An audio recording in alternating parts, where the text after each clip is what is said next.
special Rooster Teeth live stream. Very special. I am super, super excited today. We are super honored to have with us an influential figure in the gaming industry. I think it was a huge influence on both Bernie and myself. We have Mr. Richard Garriott himself. Richard Garriott, everybody. Hey. Lord Great British. to be here. Great to be here. If you have ever listened to the podcast on a regular basis, you've probably heard me talk about Richard Garriott before. A fellow Austinite, and also probably one of the main reasons that I got involved in gaming in any way whatsoever. I grew up as an arcade kid, but like getting into PC gaming and home gaming was definitely the Ultima Series. All right, so I'm excellent. super Glad happy. to hear it. Couldn't be happier that Richard Garriott is here with me. Well, I'm Welcome. Thrilled to be here with you. Yeah, and we have Richard here. He's here to make a special announcement and talk about an upcoming project he's working on. I think before we get to the meat of the announcement, maybe if we could cue up a little video he provided us with and have that ready to show everyone. Whenever we get that ready in the control room, we'll have that blasted out to everyone. Perfect. We're here to talk about that. We'll be showing a video. We're going to talk extensively about upcoming work and show off some cool artifacts and some history. So let's go ahead and cut to that trailer right now.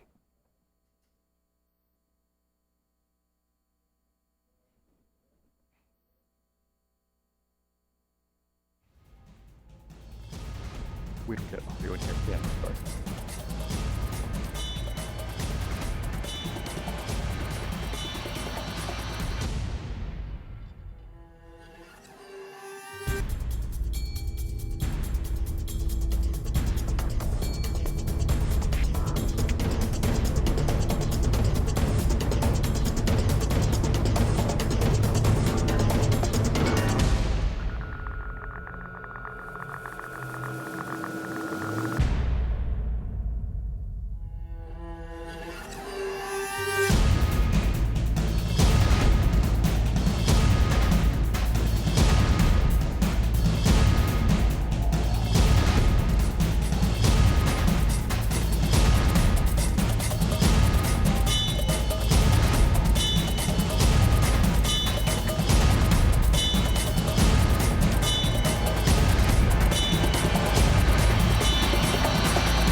So what an awesome teaser of a trailer.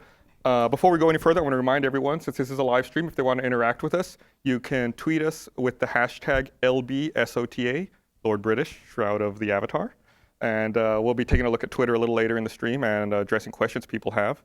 Yeah, if you have any questions for Richard at all, or us, or anything, I'll be manning Twitter right here, so make sure you use the hashtag LBSOTA, and I'll be watching it and give your questions to Richard here. Perfect. So you want to explain what the wonder is that we just saw here? Absolutely. I am fortunate to be just at the right age where I was discovered both Dungeons and Dragons and personal computers at about the same time, right at their very outset. And I had the great fortune to write a series of role-playing games that can stake a claim as being amongst, if not the very first computer-based fantasy role-playing games through largely the Ultima series. I got to punctuate a lot of kind of firsts throughout its history.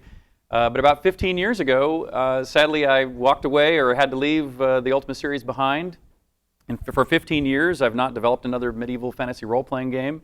And I think it's just long overdue to return to my roots. I think in the last decade or so, it's interesting that there haven't really been people who have targeted the type of work that I've done in the past. And so it was really a ripe opportunity for the team and I to get back to our roots, create a new role-playing game, kind of that both, we hope, harkens back to that golden era of the deep storytelling that I did in the solo player numbered Ultimas, but also includes a fresh approach to multiplayer that allows you to still live in a persistent world. And that's what brought us to the creation of Shroud of the Avatar. So today is its initial unveiling. Today is when we're launching right now a crowdsourcing campaign to not only help us accelerate the development, but also to invite in the players to come participate with us during its creation, because that was one of the great lessons of, for example, Ultima Online, which was, since we did it mostly in a vacuum, and it was really the first, there were tons of features that we underserved the player base and a good number of features that we created that nobody really was interested in. So by getting the customers and the players in early, it means we can build this world together, which I think will be better for the players as well as more efficient for us as well. And you have a history with that too. I mean, we should go back and talk about a lot of the firsts in your career. There's a lot of them. But I remember when Ultima Online was coming out and was in development. That was the first time I had ever experienced a developer putting everything out there. Like you were building out all the lists of monsters and had the little animated GIFs of all the monsters as they were being added, and then there was a beta. And then did you have it was a closed beta, right? And we had to sign up for it. Well, it started closed and then further open because since that was the first large-scale, massively multiplayer game, no one had any idea as to how you could scale a game to nearly the scale that required. And so we first, in fact, it's a funny story because the original sales projections for Ultima Online by the EA sales force was a lifetime sales of 30,000 units. Really? Which was so small, it basically meant they didn't even want to fund the game. I mean, it was the game only existed because we were so insistent. But then when we spent the whopping $250,000 they gave us as a budget, we put up a website that said, if you want to become a beta tester, please send us $5 so that we can afford to send you the disc. Nice. Right. Yeah. And 50,000 people in a couple of days signed up for that beta. And suddenly we went, uh-oh, this is going to be much bigger than we had anticipated. And so that's why we kept that beta closed at first, is because the closed beta was already as big as we expected the whole game to be. And then by the time we did open beta, it was 5 or 10 times bigger than that. And then by the time it went live, it was another 5 or 10 times bigger than that. Well, that's why I'm glad to hear you're doing a crowdsourcing campaign, because I know there's tons of UO fans and then old school like Ultima campaign fans who are just dying to see something new, from you. Exactly. In that vein, in that spirit. And let's go back a little bit, because when you talk about the first in your career, I grew up, guys, we talked about this before, I grew up an arcade kid. Yeah. Like I was like right at that age where I always say it was like the perfect geek age. Yep. I was about 5 years old when I saw Star Wars in the theaters, and then I was old enough to start playing like Pac-Man when it first came out, and Space Invaders. And it's funny because at the time that you were building a Calabeth, this is something. How old were you when you wrote that? 19. 19, and that was in 1979. 79. God, unbelievable. And this is at a time when people are making Pac-Man and Space Invaders. Right. And you're a 19-year-old in the process of world building. Right. Which was the slogan for Origin. We create worlds. We create One of worlds. my brother's rare creative contributions to the which is true. Are you obligated to credit him whenever I am it's said? obligated whenever he says it, because my brother was our my business partner through those early years, and we all would, whenever he had a creative idea, we'd always chuckle and ask somebody else. His one brilliant creative move was the "We Create Worlds" tagline for Origin, which we still look back fondly on. Yeah, I bet. Yeah, absolutely. What's interesting to me, I'm going to take an aside about this real fast, is how you got started with this. I mean, you worked in the computer store, right? And you had made a Calabeth and decided just to put it out on the shelf. Yeah, exactly. Well, in fact, the story for that goes. Well, in fact, if I can back up even a little further and just show there was really a prequel even to a Calabeth, which was when I was in high school, before the Apple II shipped, before it launched, before it was invented. I started writing fantasy role-playing games on strips of paper tape that you would read into they would read into a teletype. Of course, that technology. I can't even run this particular program anymore. Yeah. Because none of that technology exists. And then when the Apple II came out, I was working at a Computerland store. I took the last version of that kind of D&D simulation that I'd made on teletype. I wrote this game called a Calabeth. I was playing it in the back of the Computerland store, and the owner of the store said, Richard, that game is way better than anything that we sell in the store. You should publish it. And so I went out and spent, what I thought was a huge amount of money, $200 on these Xerox cover sheets and these Ziploc bags. And I sold these for about a week for $20 a piece in the store. One of them got pirated and pirated and pirated, as was so particularly popular back then. And back in those days, it's like literally people trading discs. Literally, yeah. There's no internet. It was in person. Yeah. It literally handoff. Ship to ship. Exactly. But they gave me a call only about a week after I started selling these, and said, "We'd like to publish your game." They put it in a bigger Ziploc bag. I think that's the big money. The big one. And they raised the price here to $34.95 from $20. Well, you got to pay for the bags. They sold 30,000 copies, and Wow. my royalties were $5 a piece. And if you do that math, that's $150,000 for a high school senior. In 1980. In 1980, when my father's salary as an astronaut was probably half that. Wow. And so that was like, oh, that's a good idea. Maybe I should do more. And that's what started the first Ultima, which again was also shipped in Ziploc bags for a little higher price. They raised the price $5, and they sold 50,000 copies of those or so. And but after that, most of the games, as you were saying, were like Pac-Man and Asteroids. Right. I was creating virtual worlds. I didn't want just a Ziploc bag. I wanted my game in a box. Sure. And so most publishers said thank you, but no thank you.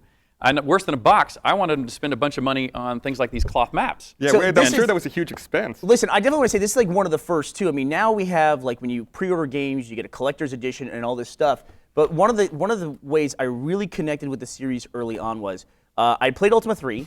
I hope it was a legitimate copy. But I remember we were on a family road trip and bought a copy of Ultima 4, Quest of the Avatar. And the box came with cloth map in it and a real manual. It was a book of lore. Yeah, and the Ankh, and it had a trinket in an Ankh. And I had that Ankh forever. And it's like you were including these things, these collectibles in a game, and I hadn't seen that for years even after that until what we have now. Well, this really is the first. So in addition to the what I'll call software firsts, the stake I'm trying to claim is that we were pushing the state of the art all over the place. Mm-hmm. Technologically, what was required of your computer often, not only the depth of gameplay, but this is the first game in our industry in a box. It was absolutely the first game with things like cloth maps and trinkets. I have to say that somebody on Twitter, Norbert Norbertson from the UK, has asked very politely, he asked if he could have that copy of Alcalabeth so he could pay off his mortgage. And how rare is that copy of Alcalabeth that you had out there? Exceptionally rare. Right. I used to number them, and as I would sell them on the store, I just put a little sticker on the back to say what number they were. Mm-hmm. I still have in my office, framed on my wall, number 12.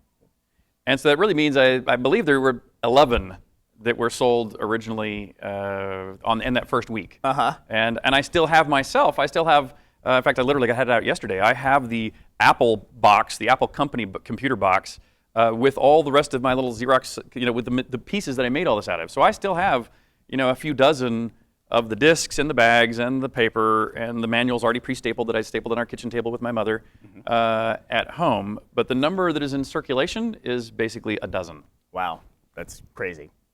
Yeah, that's amazing. And so, moving forward with the new project, you mentioned you're doing a crowdsourcing. So you're doing this via Kickstarter? Exactly. So we just launched, right as we started this podcast, both the Kickstarter campaign on, of course, Kickstarter, and we also brought live a sister site, the Shroud of the Avatar site, where people can begin to have conversations on our forums, and where we're going to be developing a relationship with people to ask them questions specifically about details that we need player interaction on now before we go write those systems. Yeah.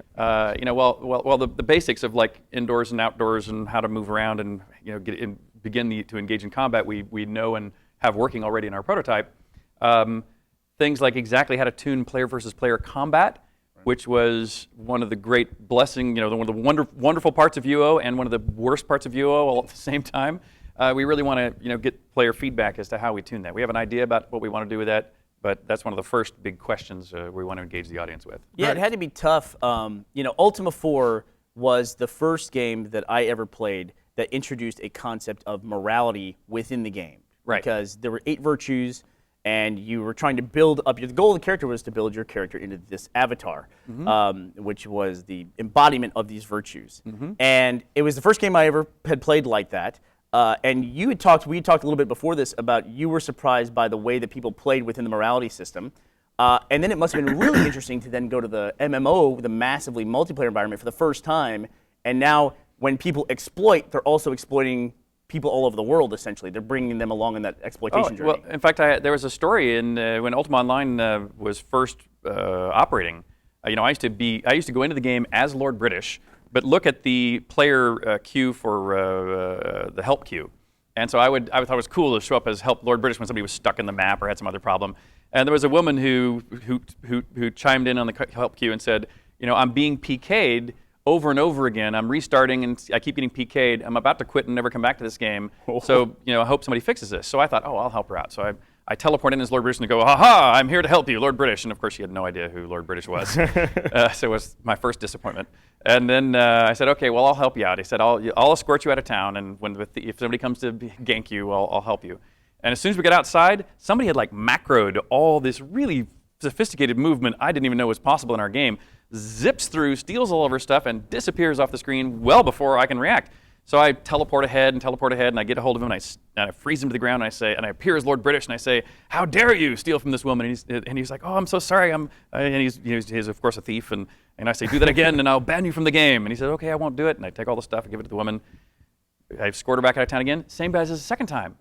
So I freeze him again. I say, "Look, that's your second warning. If you do it again, I'm literally going to ban you from the game." Go back to give her stuff back. Third time, sure enough, he does it. I freeze him again, and I say, "Okay, I've given you 3 warnings, and now I'm going to banish you from my game." And the guy goes, "Look, Richard Garriott, you put the rules in this game that allow me to play as a thief. If Lord British comes and stops me, of course I'm going to say I'll never steal again. But I'm a thief. I'm playing the character you put in the game. So get off my case." Yeah, I'm doing the best possible version of this. "Oh, shoot, he's right." And so I teleported him to the other side of the world. That's a great way to go. Yeah. Gave the woman back all of her stuff. And then we had to have some powwows around the office, going like, "Okay, we've created a monster. How are we going to fix this?" I love how persistent this guy is. He's like, there's many people I can steal from. I'm going to keep stealing from this same person over and over. I can imagine the way the conversation worked too. Is Richard is up there talking about it, going, "I guess we set out to build a world, and we really did." And I imagine his brother at the end of the coffee table going, "Told you so."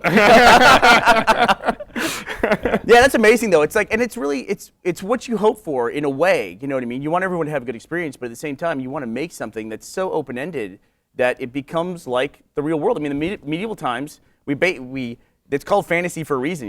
We kind of fantasize about how it was, but it was a dark, tough time. Mm-hmm. Yeah, oh, absolutely. And so as when you're trying to create entertainment, of course, you have to find the right balance between giving people all the options to where they can do things that are clever.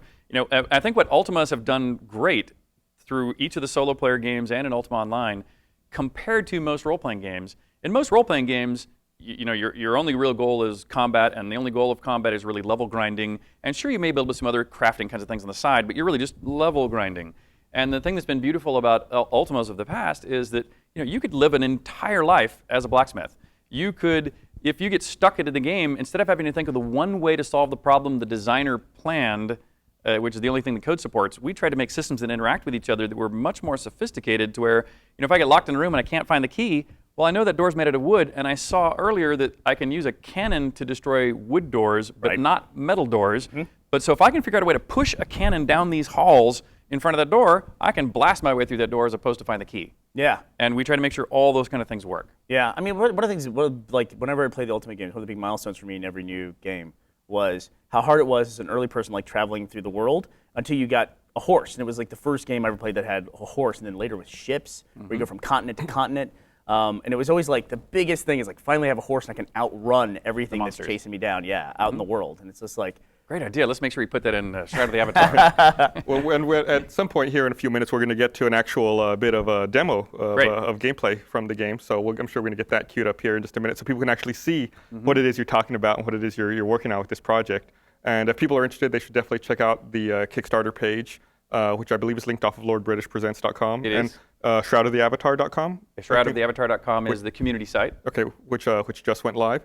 So if we can bring up that demo, which we just did here a few minutes ago, we can show that off to the world, and they can get a little taste of what's in store. Yeah, I'll narrate what we're seeing. So Shroud of the Avatar goes back to what I'll call old school Ultimas, in that there's effectively a 2-scale map. So what you were just seeing there is the outdoor world, where you can see points of interest set out around the outdoor map that kind of unfolds to you with a fog of war to kind of see what's around. Now we're in the third-person over-the-shoulder view, where you go into towns or into dungeons or into other kinds of interactive scenarios. And that's just to show you that, yes, if you can see something in the world that looks like it should be interactive, you can interact with it. So whether that's cups and plates or pianos and anvils, all those things are interactive.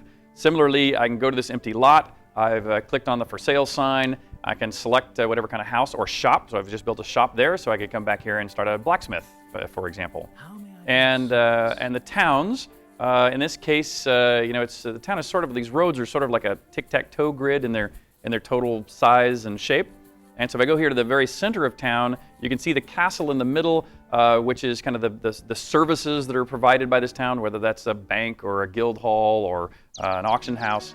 But if I go back outdoors now, in the town that's right next to this first town, you can see there's some smoke and fire rising out of the town. That's just to imply to you that this town is actually under siege. And that's something that I'm big on, is the bad guys in our world aren't just waiting for you to come kill them in the final level. They're actually out with a purpose and a plan.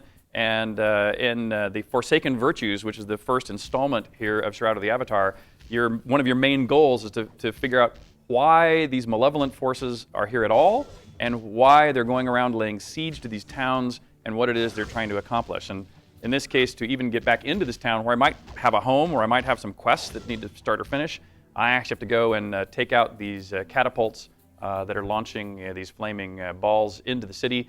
In fact, you can see the whole front gates there are on fire. I can't get through there even unless I cleared out all those catapults. Something else that have been big in not only my early works, but now is sort of a standard amongst role-playing games, is a rapid transit method of gateways that take you from place to place.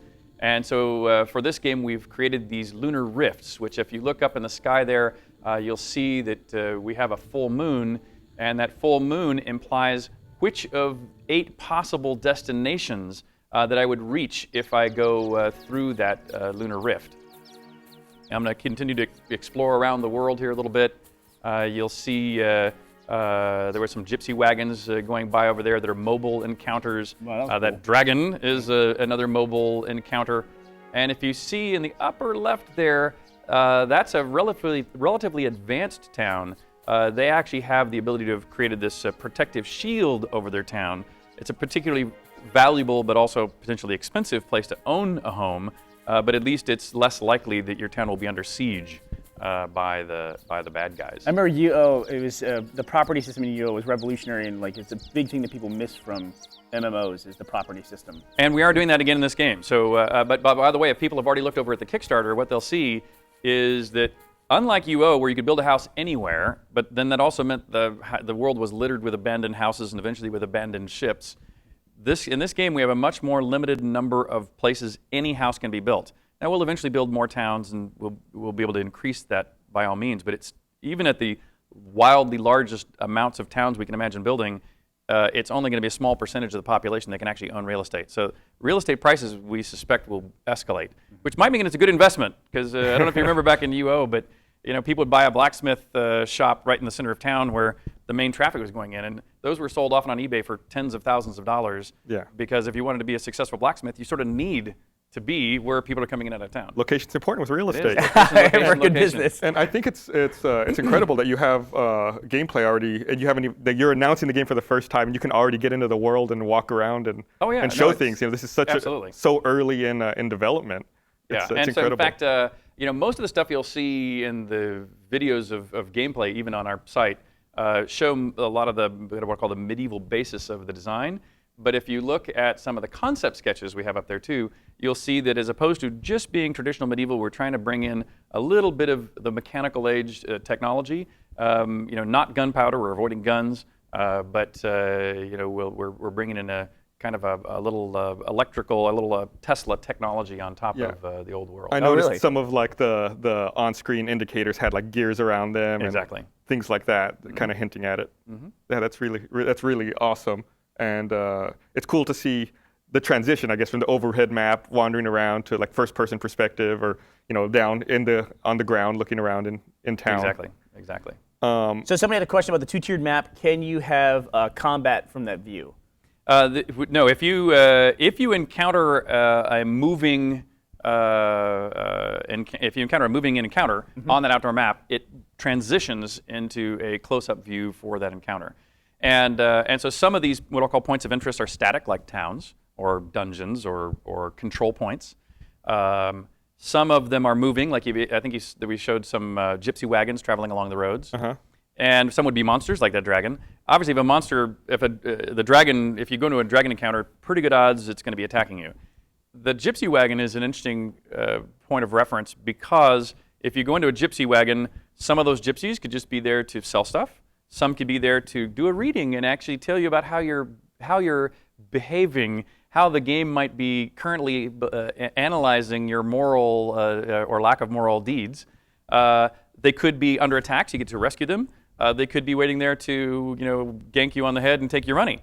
And so even some of those moving encounters have variability as to what you might find through the encounter. And Lord British will not always be there as an escort to freeze them if they try to gank Yes, you, exactly. right? Exactly. So I can't be there for everybody. I will be in the game, though, of course. Yeah, But, well, what is it like to when you jump in the game and there's always a huge target on you whenever you show up? I mean, that's so hilarious. part of the Ultima, and Lord British culture essentially is that you got to somehow find a way to kill Lord British. Everyone seems to try to do it. Yeah, and how that first became known to me, and that's really what started the virtue aspects of Ultima 4.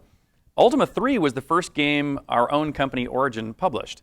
So before that, if anybody wrote in to say whether they liked or didn't like a game, it went to the publisher and I never saw it. After Ultima 3, people would write in, and by the way, I don't know if you guys get fan mail, but when I get letters from players, they usually are the following format.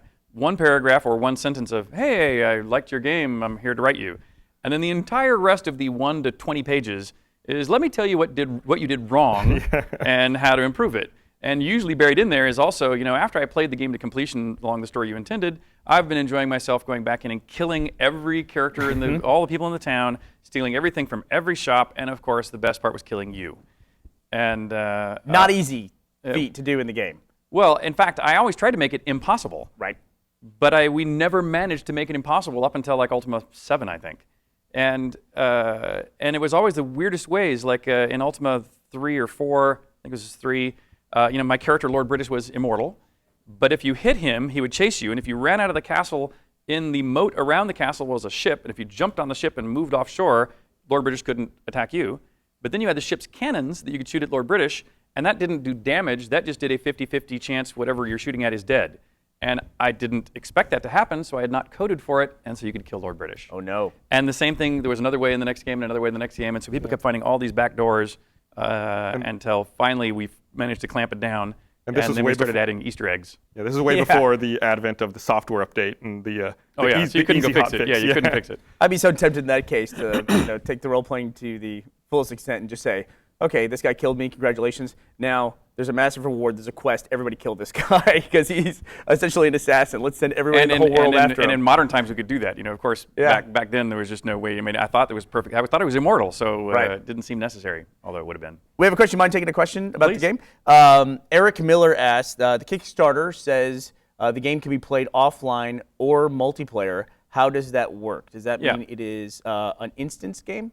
Yes, and so the game is being developed first and foremost. The play experience is being crafted akin to a classic New World Ultima story-driven solo player game. So when you experience the game, that's really how we're driving you through the content. That being said, if you are connected to online, which we think by default most people are online most of the time, even with their computers. Right. There is also a persistent world that is constantly updated. So if your friend, for example, opens up a blacksmith shop near the center of the town we were in, everyone will see that blacksmith shop open up. Everyone will see all the decorations they put in. Everyone will get a chance to buy and sell the swords from the vendor that person has left behind in the world. Similarly, while we're not doing an MMO, so it's not a thing where if 10,000 people all pile into Lord British's castle at the same time, the game would try to let you see like it did in UO, and what really happens is the servers grind to a halt and your client grinds to a halt because it can't handle that load. Right. In this case, what we're doing differently is we are trying to bring into your world people you already know. Okay. So if we know who your friends are because you've either told us or you've given us access to your Google Plus account, your friends list, or Facebook or whatever else, so we know who your friends are. If your friends are playing, you'll see them moving around on the outdoor map. If they go into a gypsy encounter, you can fall in right behind them.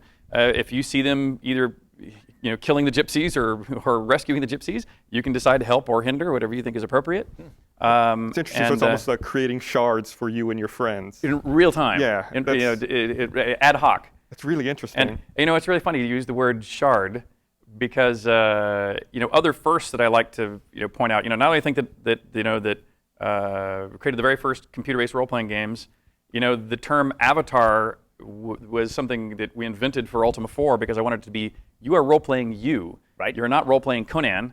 Right. You are responsible for the virtuous or unvirtuous action. So so this is you in the virtual world, which also comes from Ultima 4. And we were talking earlier a little bit, sorry to interrupt, but the way that you would create your character in the game was through almost like a mini game, a tarot mini game at the beginning, and it wouldn't tell you like, what kind of character do you want to play. It would ask you questions about yourself, like in this scenario, would you do this or do this? Right. And if you analyzed it, you could see it was like heading you towards one character class, but it really tried to make a character that was based on you and it abstracted that. So it was really trying to be you in the game when you started. Exactly. And so that's what all that was for, is I really wanted you to embrace this and recognize that you're not playing as your evil other half.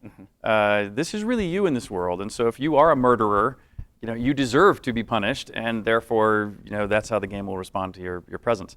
But to get back to the word shard that you mentioned, I always find it funny when to see how words leak out. In fact, there's another piece of show and tell I didn't show. We have some scans of this in if we want to pull some of the images up so we can get a good look at them. But before I actually wrote even these teletype versions of the first role-playing games, I wrote stories about my D&D campaigns and submitted them as for credit in my English class. And this is a story I wrote in high school, the story of Mondane the Evil Wizard and the Good Lord British and the world of Caesarea. And it was one of the rare times I made an A in English in creative writing, which became the basis of not only all of the Ultima series, but in Ultima Online, when we realized we had to make copies of the world, we had to make more than one server instance, we said, well, I don't want those to be like they're different worlds, different realities. I want them to be all part of the same individual reality. So we went back to this story, and in this story, the way you killed Mondane the Wizard is you destroyed the Gem of Immortality, which broke into shards, and each shard held a copy of the world at that instant. And so therefore, each instance, each shard of Ultima Online was part of the same meta-reality that could one day be reunited again, so you weren't playing in a separate world from all the other players. You're part of the same metaverse. Oh, cool. It's really, really awesome. But now it's a standard term for role-playing. Yeah. I mean, in all MMOs, use the word shards. And I was asking, when I go talk to other people in other companies who use the word shard, I'll go, do you know where that comes from? Do you know what? It's a piece of fiction from Ultima. Yeah, I mean, my first experience with the word avatar was from Ultima 4. Where did you get that word from to name this character that? So when I was doing, I already knew I was doing a game about virtues. Right. And so as I was doing this research for virtues, I said, I was looking into all kinds of references. I was looking at biblical references and other religious texts. I was looking at a variety of philosophers' writings down through the years, trying to find all the things that motivated you to do good deeds or bad deeds to come up with a rational set of virtues that I was slowly deriving.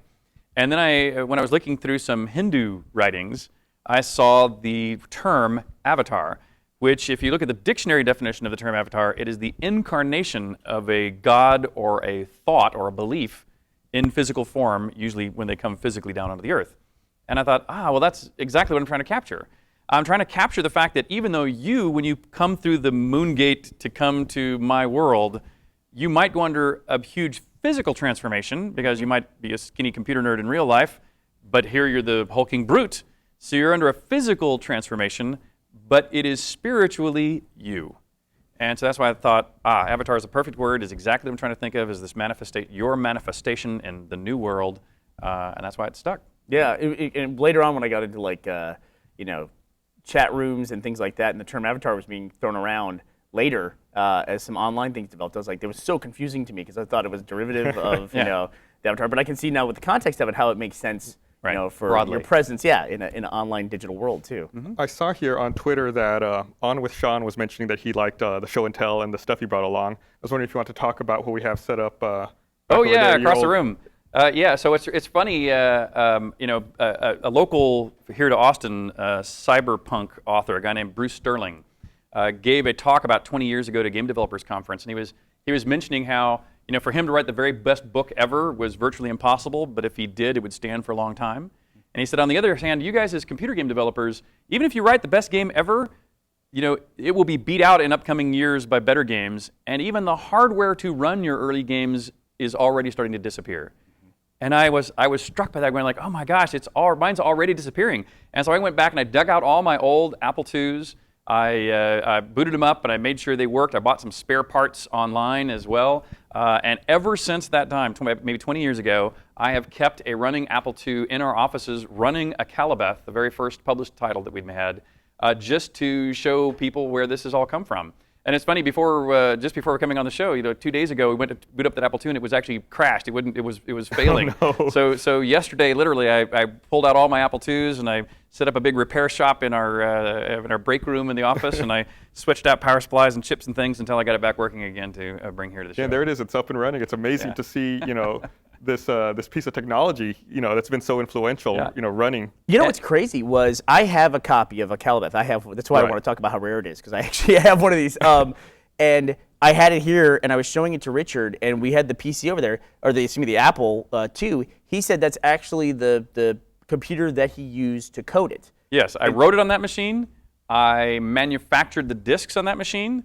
And what we just were running, the game that's running on there right now, we booted on your disk. Yeah, so we took my that's your disk out. disk? Well, we took my disk out, loaded it up, it booted up and ran just like that. Yeah, wow. So that right now is running his one that was manufactured, 30 some odd years ago. Yeah, 34 years From ago that now, same right? machine. Yeah, From 79. that machine. It's so it's been come reunited. back. That's come what back. I said. It's like a reunion. Yeah, but It's it's crazy. crazy. It's crazy that a disc, 5¼ inch floppy, is still holding that save essentially from 34 years ago. Right. On Crazy. magnetic media. On magnetic media. Yeah. Now I feel bad. Now I feel like if it gets erased, now it's my fault. Now I know. For a now it's fact. on you. Yeah, really. But by the way, if it does, don't forget we have the machine and the method to remake it. So we can always re-record it for you right on its original And it would be a state. legitimate copy. It 'cause still is. because It comes from the came original from the source. original machine. What I love and what's mind-blowing to me is to think about, this is technology you're talking about, these 5¼ inch discs, that held, either 720K or 1.44 megabytes if you were lucky, and they held, entire worlds and systems for interacting with the world. And by the way, you've also way overestimated the memory on those disks, because you've already went to the first round of the PCs. That was 140K on the floppy, and the machine was shipped with 16K of RAM, but that game required you to fill it up to the whopping 48K of RAM. And you think about that now, and literally, your phones are so advanced. Your phone holds 1,000 times more memory than that already, just for one image. Right. And much less for the full memory. And so, but there's a funny story I like to tell when we look at this, which is that was a 1 megahertz machine. One picture was 8K. The maximum memory in the machine was 64K, and the maximum on a floppy disk was 140K. Then when the PC came out 5 years later, each of those numbers was multiplied by basically 10, and 5 years later by 10, and 5 years later by 10. But what's interesting is since the image density is also going up by a factor of 10 at the same time, but you have 10 times the speed to copy 10 times as much memory, that also you have 10 times as much storage. It's sort of a zero-sum game, you know what I mean? In the sense of the images get much higher quality, but the frame rates and things, for us as developing them, we still have to work really hard to keep blitting things to the screen as fast as the screen refreshes. And that, because there's just so much more to move each time. And so for us, the job hasn't actually gotten that much easier, even though the pictures have become infinitely more beautiful. Right. Yeah, it's funny you talk about that. It's a 1 megahertz machine. It's like that has been a huge milestone at the time. It's like they broke the 1,000 hertz barrier. Is what that is. Yeah. Essentially. They went from measuring in hertz to megahertz. Right. They must have been a really exciting time for that technology. Yeah. I remember my experience with that was when I was playing in an arcade.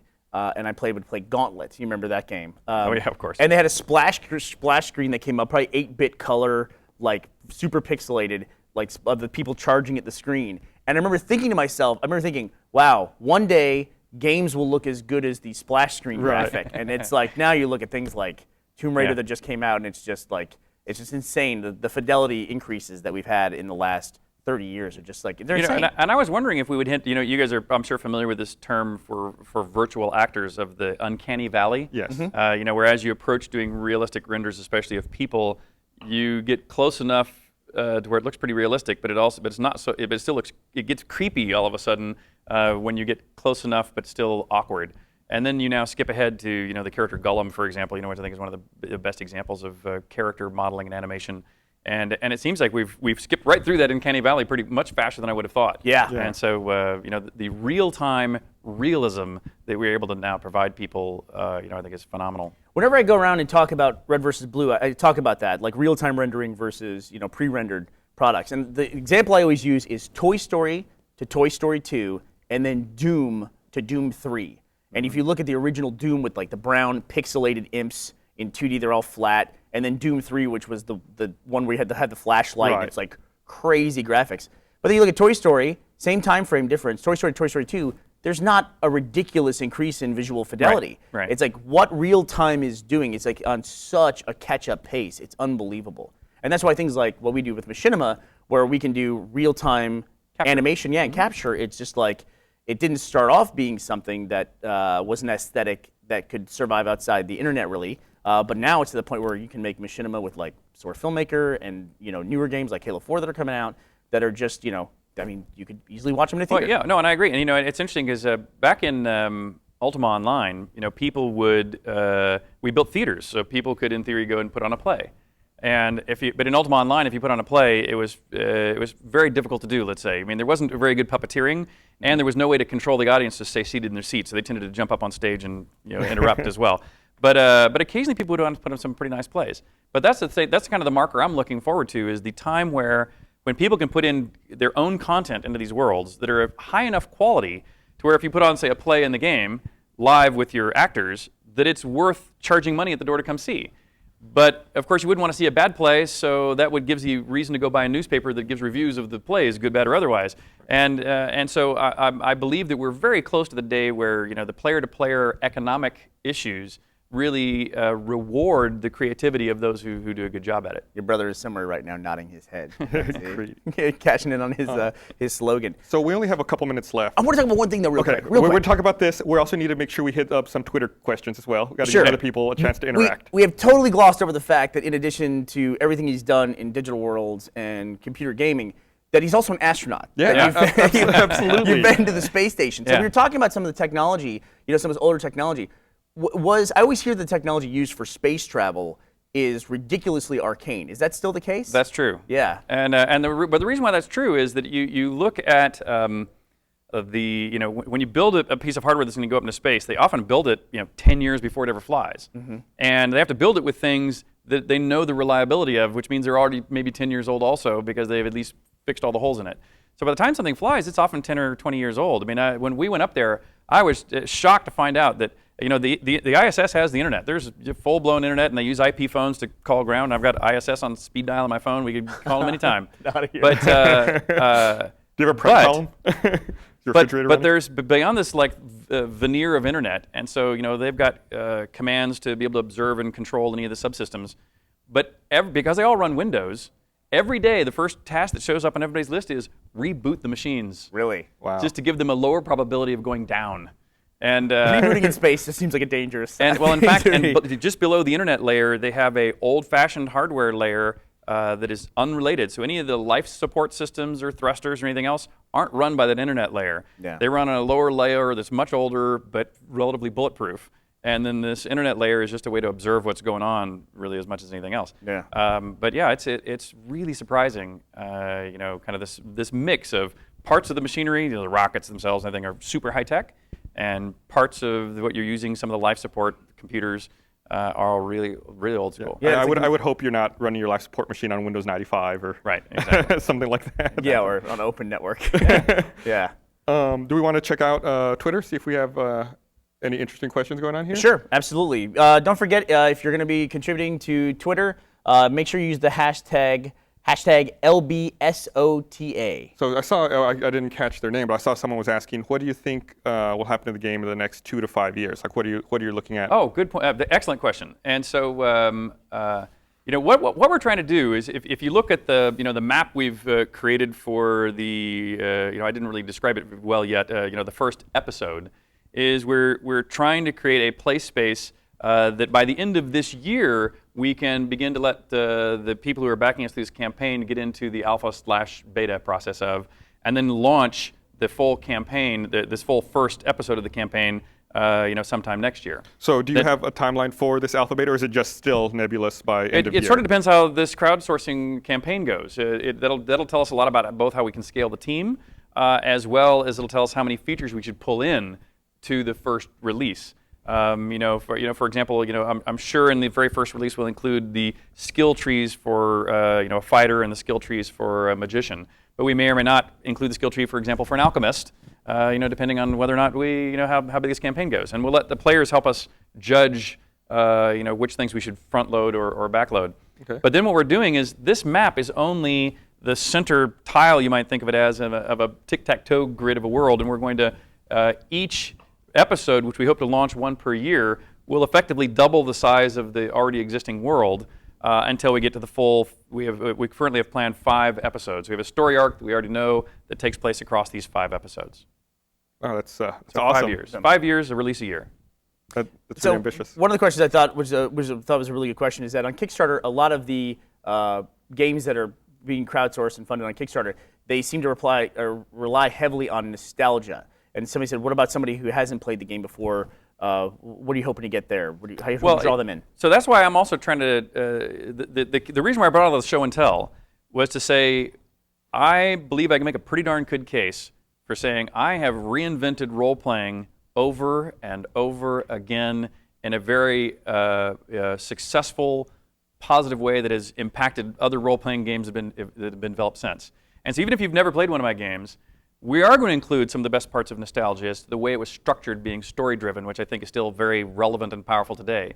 But we are also trying to take games into the future, especially with this new model for what we call, a story-driven solo player game combined with this ad hoc multiplayer, to where if I was going to be critical of the state of the art of role-playing games, I would say most solo player games are go out and kill you're the hero, go kill the bad guy, and min-max your way to the top, even if that's morally ambiguous. Mm-hmm. And my critique of massively multiplayer games is they're all built like EverQuest or Worlds of Warcraft, where you go click on the people with the arrows over their head, and then follow the arrow, the exclamation over their head, then follow the arrows on the map until you get to the place where you farm the next level of monsters. And that's basically it. And I'm telling you, I believe my history, for those who do know the history, has shown that we can create something that is far deeper, and we can create something that I believe is fresh in a powerful way. I'd say I had spiral notebooks like the one you were holding up earlier that were my notes for Ultima. It was like, you have to go and find this person and talk about that. It's like, well, I have to wait until I find this person somewhere. And it literally might have been like 2 months down the road. I know that name, and I would go through my notes and look up stuff. And in fact, what's interesting is, while as much as I might like to, I don't think we can go all the way back to make you keep a big thing of notes. Sure. On the other hand, we are absolutely not going to hold people's hands with the automatic quest log and arrows on the map and exclamation points over everybody's heads, because I want to get back to that sense of discovery of, if you've been told that there's a woman in a red dress intrinsic that you need to ask about pearls, well, on the one hand, I don't want you to have to remember that, so we're going to give you something like a journal or something that some kinds of notes are kept for you. But it's still up to you to think of it. And so it's fine to go review your automatic notes that will help you with. But we're not going to give you oh, by the way, on your top 10 list today when you log on, here are the things we're going to tell you should be doing. Right. It's up to you to make that determination. And it's up to you when you do run into the woman in the red dress to go, oh, wasn't I told something about a woman in a red dress? Let me go look. Oh, yeah, I'm supposed to ask her about pearls. And so I think we can bring back the discovery aspect of role-playing games. You won't be following the arrows, right? No arrows. The heads-up display arrow, yeah. Exactly. That's definitely a fond memory I have as well, playing, all these early exploration and adventure games, was like the mountain of notes, and then like you have to really invest yourself in not only the story but the world to really make sure you're on top of everything that's going on. Man, and there's something so different too about crawling a dungeon in first person, like some of the early ones that I did. It's like that's a totally different experience. I don't know if it's one that could, what's the system going to be for anything like that in? So there's those two views. There's the bird's eye view for outdoors, although the world's really 3D. It's the same engine, really, just the camera's way up. And then it's a very close-in, over-the-shoulder 3D for not only towns but also dungeons. There should be, if we didn't run here today, on our websites, there should be images and probably video of running around in dungeons as well. Yeah, crawling dungeon in first person is like you really get a feel for like mapping out and knowing where you are at all points in time. And that's on Lord British Presents? Or, that's on the Shroud of the Avatar website. Great. Definitely, people should check that out if they want to see some of that more specific dungeon crawling aspect. Exactly. So someone, I forget their username now, but someone was asking, like, what do you think the biggest changes in the industry have been over this, storied career that you've had and you've been able to watch? Well, what I find interesting about the evolution of our industry, the hardware always just continues to take steady steps forward. But there are certain moments that that radically affect gameplay, and in my mind, to a degree, for the worse. And what I mean by that is that, if you look at the simplest games, in fact, you were saying how this 3D that we did in Akalabeth might be the first time you've ever seen that. Mm-hmm. Well, I was inspired by a block graphics game on the Apple called Escape. And all it was it drew a top-down maze, and then it let you walk through the maze to find your way out. That was it. That was the whole game. And it was in block character graphics, so the visualizations were terrible. But it was the first time I even conceived of seeing from a point of view on a computer. But anytime you start with a technology like a first-person shooter, well, to compete with that first-person shooter, you got to write a game that has something more than just shooting. You make one with healing packs, you make one with character classes, and you eventually make one with a story. But then suddenly some radical new technology comes out, like a CD-ROM. And when a CD-ROM comes out, you can make the walls of that dungeon look so much better than they ever looked before. You can do just a plain first-person shooter again, and it's extremely competitive. And then to compete with that, it gets deeper and deeper and deeper until, say, the internet comes out.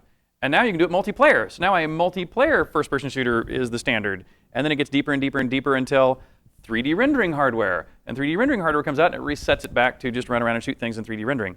And so every time there's a radical upheaval in technology, gameplay resets to nothing more than let me just run around and shoot things. Mm-hmm.